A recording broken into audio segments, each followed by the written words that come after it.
proscribed Agenda 2020, a key event for the party that was scheduled for tomorrow in Mbare, Harare. Citing flimsy excuses that the event cannot proceed because the police are busy with the schools that are opening this week, as if the police have got anything to do with the opening of schools. Tomorrow's event was scheduled to be addressed by the MDC leadership. We are noting a disturbing trend where the police are routinely proscribing MDC events and treating the party as a banned organization in the country. Starting with our scheduled peaceful and constitutional public protests in the various cities that were brutally quelled by the police in August of last year, as well as President Chamisa's Hope of the Nation address that was violently proscribed on the 20th of November 2019.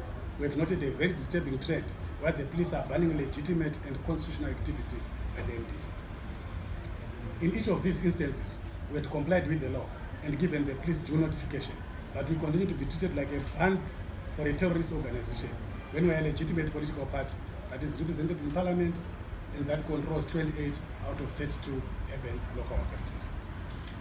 The police have periodically abused our compliance with the law, and as a party, we are currently reviewing whether under the current circumstances we should continue to cooperate with unjust laws and unjust requirements. We have had enough.